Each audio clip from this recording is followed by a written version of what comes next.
All right, for more, let's welcome in Louisiana Senator Bill Cassidy. Good morning to you, Senator. So we have entered day 2 of this shutdown. How long do you see this lasting for? I think it lasts as long as Chuck Schumer thinks it's to his political advantage. Republicans are all about reopening the government. We want it to work. But there's multiple reports that Schumer has been pushed by his fringe left to show resistance to President Trump and to Republicans. And I think that's what's driving this. And so Schumer shutdown, it stops when he feels like he's appeased them and the pain is too much. And then hopefully we can begin to work again for the American people. Senator, during Wednesday's press briefing, Vice President J.D. Vance made it clear the root cause of the shutdown lies squarely with Democrats. Take a listen.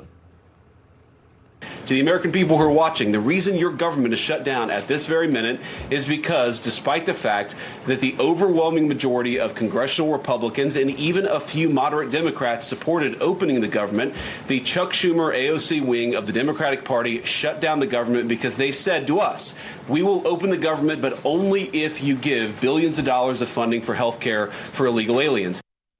Senator, this comes at the same time the Washington Post, of all places, running an editorial saying that Democrats are falling into a budget trap. The New York Times out with polling saying the American people and even Democrats don't want Democrats to shut down the government, yet they're still doing it.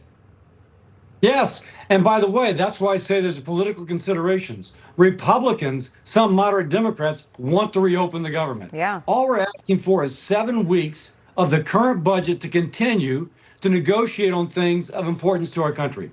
But I think JD is complimenting, if you will, Schumer by saying the Schumer AOC wing, because the sense is that Schumer has got to prove that he's as liberal as AOC. And so therefore, he's willing to sacrifice the interests of the American people in order to prove that he's part of the resistance. That's what's wrong. Let's get back to the table. We can figure something out, but it won't be tomorrow. Yeah, and everyday Americans are being affected by this. We spoke with Veterans Affairs Secretary Doug Collins Wednesday on how this shutdown might affect veterans. Here's what he had to say. Folks on the Hill and Democrats in particular like to scare our veterans and talk about how healthcare, we're actually doing so much for our veterans, and those are going to continue. I tell you where it will affect, and this is some interesting parts here because it affects into our folks, is transition program assistance, career counseling, our outreach to veterans, our outreach to state, county, and tribal, working with them. Yeah, I think people need to realize that what the Democrats are doing here with the shutdown, it's really affecting a lot of people. And as a member of the Veterans Affairs Committee, are you worried about our veterans during this time? What's your response to that? I absolutely agree with Secretary Collins. You got a book of business you got to do. Okay, and this week you go there, this week you go there, this week you go there. Now, if this week is being lost because of a shutdown, the folks that you're reaching out to, they're put back at the back of the line. And even if they have needs, even if you need to reach out for career counseling, then you're not going to be able to do that until you get back to it.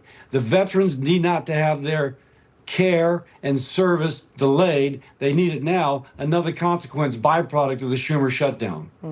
Yeah, Senator, real quickly, I've seen it reported that some senators were meeting yesterday on the floor trying to negotiate a way out, possibly a 1-month extension of the current budget and a 1-year extension on the Obamacare credits. Is that something that you would support if they brought it to the floor? I would support. Right now, I think Republicans are being pretty reasonable. Give us 7 weeks to continue our negotiation, and then we can figure out a path forward. Democrats did this 13 times under Joe Biden's presidency. Republicans supported them, knowing sometimes you just need a breathing room to get something done.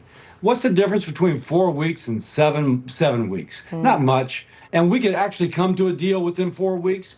But if you're saying, oh my gosh, you got to do it tomorrow, it just makes it harder. This is just 7 weeks to work out differences. I think what's on the table is pretty reasonable. Yeah, and plus, if you extend the Obamacare subsidies for 1 year, they're going to campaign for the midterms on continuing them after that and make that their rallying cry. All right, Senator, thanks for joining us this morning. Thank you. Thank you.